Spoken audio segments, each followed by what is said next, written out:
It is time.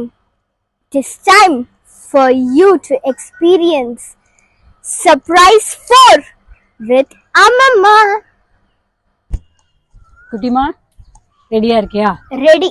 Okay நம்ம ஆரம்பிக்கிறதுக்கு முன்னாடி புது வியூவர்ஸ்க்கு வந்து ஃபுட் சர்ப்ரைஸ்னா என்னது சுப்பிரமணிய புஜங்கம் சீரீஸ்லன்னு சொல்லலாம்.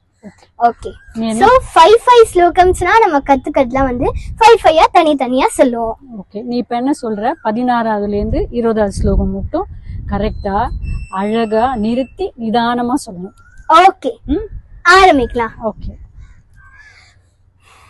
सुदांगुद्भवो मेसि जीवेति सत्ता जपन् मन्त्रमीशो मुदा जिघ्नते यान् जगद्भारभृत्यो जगन्नाथ तेभ्यः किरीटोज्ज्वलेभ्यो नमो मस्तकेभ्यः स्फुरद्रत्नकेयूरहाराभिरामः जलत्कुण्डलश्रीलसत्कण्डभागः कटौ पीठवासाः करे चारुशक्तिः पुरस्तान् ममास्तान् पुरारेस्तनूज इहायाहि वत्सेति हस्तान् प्रसार्य वयत्यादराशङ्करे मातुरङ्कात् समुत्पत्य दातं शयन्तं कुमारं हराश्लिष्टगात्रं भजे बालमूर्तिम् कुमारेश शूनो गुहस्कन्दसेनापते शक्तिपाने मयूरादिरूढ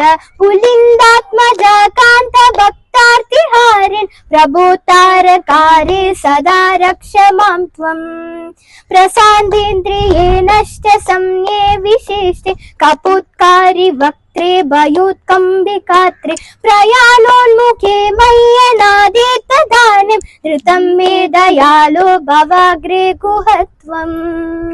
அருமையா சொன்னடா தங்கமே, ரொம்ப அருமையா சொல்லிட்ட. ஒரு தப்பு கூட இல்லை இது. சரியா? எல்லாமே அந்த சுப்பிரமணியனோட அருள். கண்டிப்பாடா. Hello viewers, subscribe and follow for more content.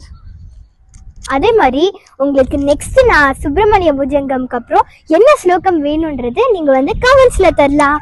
பாய், நமஸ்காரம்.